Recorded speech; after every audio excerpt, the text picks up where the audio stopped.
and welcome to the Bible for Worship here at St. Paul Lutheran Church on this first Sunday after Pentecost, when our scripture reading is written in the 5th chapter of the book of Deuteronomy, verses 12 through 15. Observe the Sabbath day and keep it holy, as the Lord your God commanded you. 6 days you shall labor and do all your work, but the seventh day is a Sabbath to the Lord your God. You shall not do any work, you or your son or your daughter, or your male or female slave, or your ox or your donkey, or any of your livestock, or the resident alien in your towns, so that your male and female slave may rest as well as you. Remember that you were a slave in the land of Egypt, and the Lord your God brought you out from there with a mighty hand and an outstretched arm. Therefore, the Lord your God commanded you to keep the Sabbath day. The word of the Lord. Thanks be to God. Deuteronomy.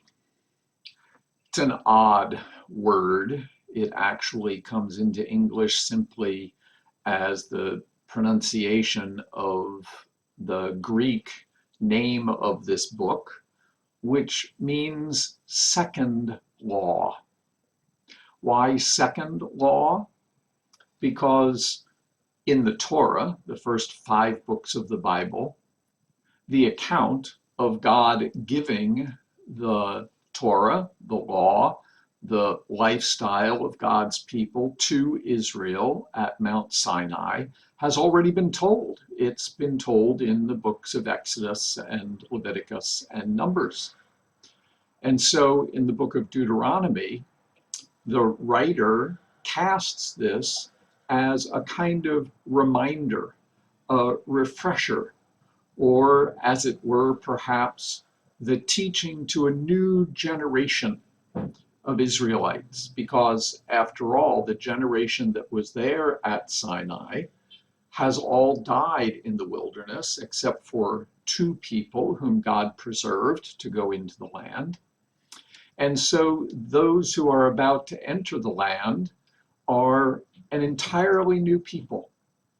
And Deuteronomy is written as the address that Moses makes to those people as they're about to go into the land, teaching them again the second time what this law, this lifestyle is that is appropriate to the people of God, that will show to the world the greatness of God in the lives of God's people.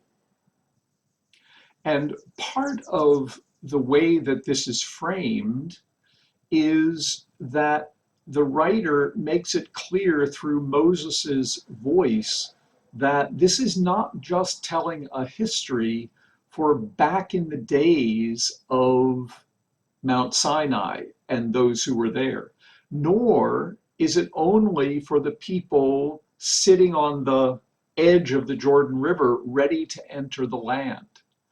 But this is something that God has given to God's people for all time. And so if we look at the way that this chapter 5 of Deuteronomy opens, we see that God made a covenant at the mountain, not with our fathers, but with us, here, today, alive. It's that bold, it's that staccato in the original language. It's 1 syllable, 3 syllables, 3 syllables, 5 syllables, 5 syllables, a building kind of crescendo that says, this is about us, here, today, alive. And of course, what we're hearing is the 10 Commandments. The 10 Commandments, of which the first group is all about our relationship with God. You shall have no other gods. You shall not take the name of the Lord your God in vain. You shall make no graven images or idols. And the last part is about our relations with each other. Honor your father and your mother. Don't kill, commit adultery, steal, bear false witness, or covet other people's property. But here on the hinge between the relationship with God and the relationship with our community is the one commandment that is about time.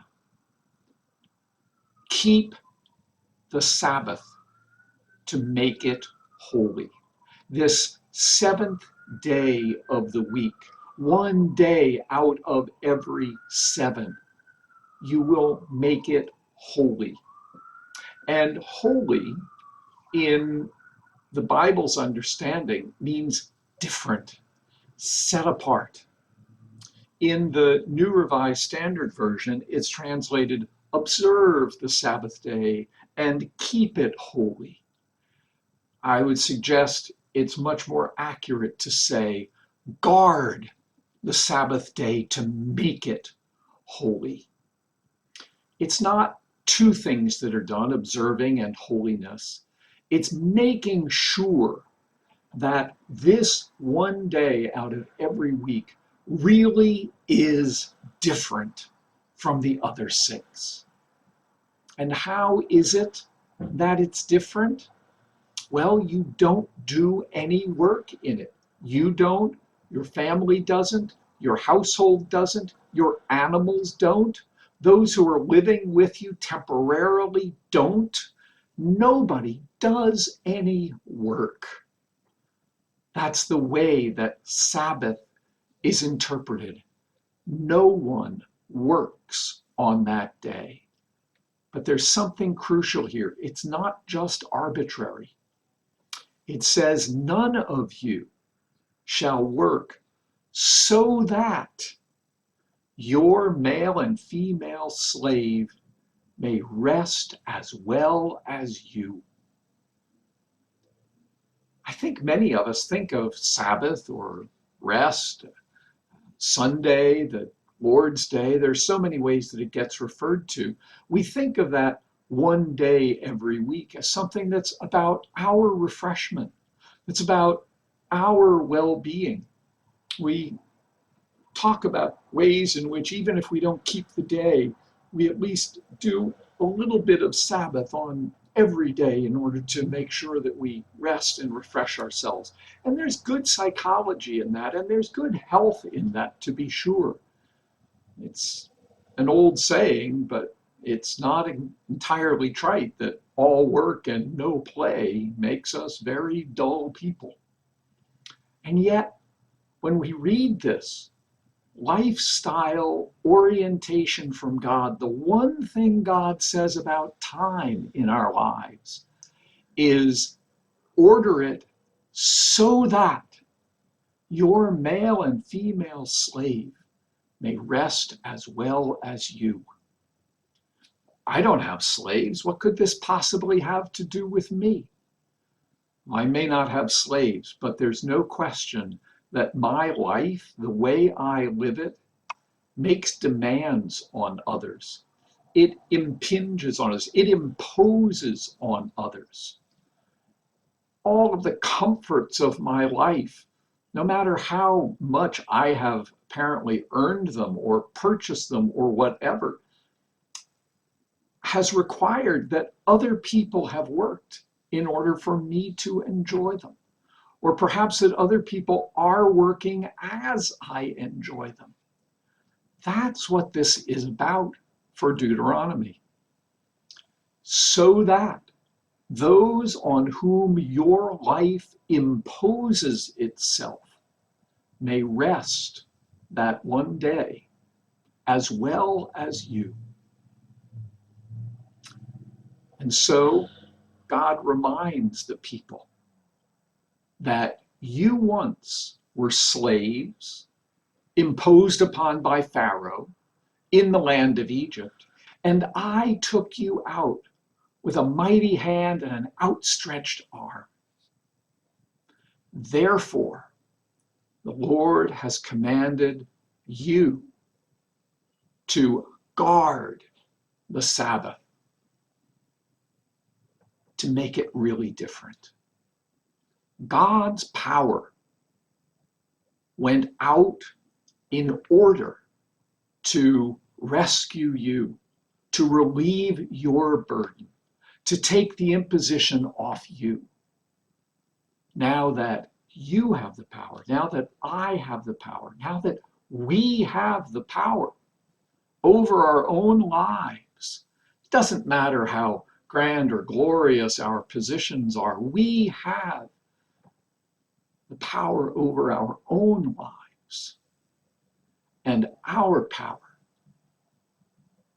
in a lifestyle of God's people, our power goes out in order to relieve the burden that our life imposes on others.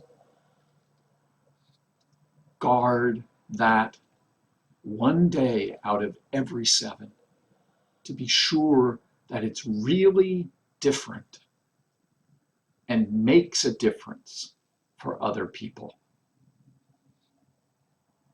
God bless.